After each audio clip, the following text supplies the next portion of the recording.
বন্ধুরা, স্বাগত জানাই আমার ট্র্যাডিশনাল হোমমেড ফুড চ্যানেলে। আবারও হাজির হয়েছি আজকে একটা নতুন রেসিপি নিয়ে, চাল কুমড়ো পাতার বড়া। চাল কুমড়ো পাতার বড়া হয়তো অনেকভাবেই আপনারা করে খেয়েছেন, কিন্তু আমি যে পদ্ধতিতে দেখাবো সেটা একদম একটা ভিন্ন পদ্ধতি। চলুন সঙ্গে থাকুন, কীভাবে করব দেখে নেওয়া যাক। চাল কুমড়োর পাতা বা অ্যাশগার্ড লিভস সংগ্রহ করার জন্যে বাড়ি থেকে বেরিয়ে পড়েছি সামনের বাগানে।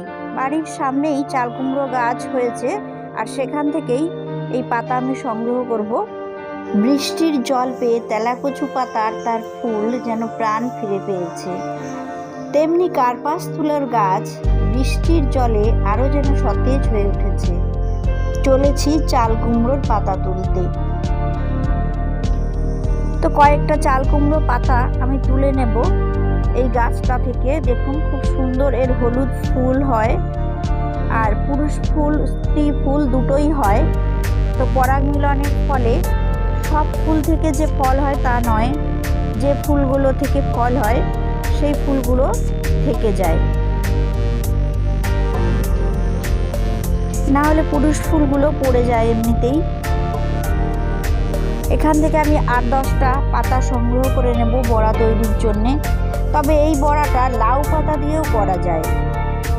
অনেক সময় আপনারা আস্ত পাতা দিয়ে মুড়েও করতে পারেন, অথবা কুচিয়ে নিয়েও করতে পারেন, আর দারুণ টেস্ট হয়। এমনিতেই তো যে কোনো বড়া ভাজা আমাদের খুবই ভালো লাগে, এই বড়াটাও একটা নতুন মাত্রা এনে দেবে স্বাদের ক্ষেত্রে। বাড়িতে একবার অন্তত ট্রাই করে দেখবেন। তবে আমি এটা নিরামিষভাবেই বানাবো, এখানে কোনো পেঁয়াজ ব্যবহার করব না, কিন্তু পেঁয়াজ কুচি দিলে খুবই ভালো হয়, আরও সেটার ক্ষেত্রে আরও টেস্ট বেড়ে যায়। দেখুন চাল কুমড়ো হয়ে আছে, তবে গাছটা নতুন তাই বেশি এখনো হয়নি, একটাই চাল কুমড়ো দেখা যাচ্ছে। চাল কুমড়ো বা চাল কুমড়োর পাতার অনেক উপকার আছে, সবাই নিশ্চয়ই জানেন। আমাদের মেদ ঝরাতে তো সাহায্য করেই, ডায়েটের পক্ষে খুবই উপকারী। তাছাড়া সুগার রোগীদের পক্ষে এই ফল পাতা খাওয়া অবশ্যই জরুরি। তাছাড়া সারবিহীন এই পাতা বা এই গাছ খুবই উপকারে আসে। যক্ষা রোগের পক্ষেও এই পাতা বা ফল খাওয়া খুব দরকার। এই পাতার বড়া তাই হেলদিও বটে। বাড়ির সামনে ছোট্ট বাগান, যে কোনো গাছপালা তাতে থাকবে, এটা আমার একটা প্রিয় জিনিস, অনেকের মতোই। তো চলুন চাল কুমড়ো পাতার বড়া কিভাবে করব দেখবেন, সঙ্গে থাকুন। বন্ধুরা, একটা রিকোয়েস্ট করব, আমার ভিডিওটা পুরোপুরি দেখবেন, স্কিপ না করে। আর যে সমস্ত বন্ধুরা আমার চ্যানেলটিকে সাবস্ক্রাইব করেছেন তাদেরকে অসংখ্য ধন্যবাদ। আর নতুন বন্ধুদের কাছে অনুরোধ করব চ্যানেলটিকে সাবস্ক্রাইব করার জন্যে। তো এই বড়া ভাজার জন্য প্রধান উপকরণ যে চাল কুমড়ো পাতা, ভালো করে ধুয়ে নিতে হবে জলে। অনেক সময় ছোট ছোট পোকা থাকে, সেগুলোকে ভালো করে বেছে নিতে হবে, আর অবশ্যই ভালো করে বারবার জলে ধুয়ে নিতে হবে। যে পাতাগুলো একটু পাকা পাতা সেগুলোকে ফেলে দিতে হবে, আর যে পাতাগুলোতে পোকা আছে সেগুলো বেছে ভালো করে ফেলে দিতে হবে, আর অবশ্যই বারবার জলে ধুয়ে নিতে হবে। নরম কচি পাতা এই বড়ার জন্য উপযুক্ত। কয়েকটা নরম কচি পাতাকে আমি কুচিয়ে নিয়ে এই বড়া করব। অবশ্য এই পাতাগুলোকে অনেক সময় আস্ত নিয়ে মুড়ে তারপর বেসনে ডুবিয়েও করা যায়। পাতাগুলোকে আমি ভালো করে কুচিয়ে নিচ্ছি যতটা সম্ভব, নিয়ে তারপর আমি এই বড়ার জন্যে প্রথমেই আমার লাগছে নারকেল কোড়া। তো নারকেল কুড়িয়ে নিয়েছি, কুড়িয়ে নিয়ে আমি ভালো করে মিক্সিতে পেস্ট বানিয়ে নিয়েছি, হাতেও বেটে নিতে পারেন শিলে।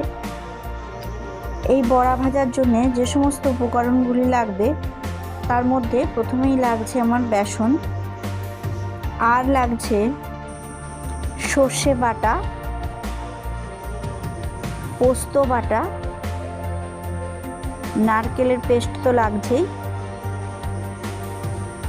আর লবণ লাগছে প্রয়োজন মতো বা স্বাদ মতো, চালের গুঁড়ো লাগছে বা রাইস ফ্লাওয়ার লাগছে, চিনি লাগছে, আর পাতা তো থাকছেই, লঙ্কা কুচি। তো প্রথমে আমি চাল কুমড়োর পাতা কুচিগুলো নিয়ে নিলাম একটা বাউলের মধ্যে, এবং তার সঙ্গে মিক্সড করে দিলাম বেসন, 6 টেবিল চামচ বেসন, আর এর সঙ্গে রাইস ফ্লাওয়ার অর্থাৎ চালের গুঁড়ো নিয়েছি 2 টেবিল চামচ, চিনি, লবণ আর পোস্ত বাটা, সর্ষে বাটা আগেই দিয়েছি, তো দিচ্ছি এবার পোস্ত বাটা 2 টেবিল চামচ মতো দিচ্ছি। এরপর নারকেলের পেস্টটা দিয়ে দিলাম 1 বাটি মতন, এটা প্রয়োজন অনুসারে আপনারা দেবেন।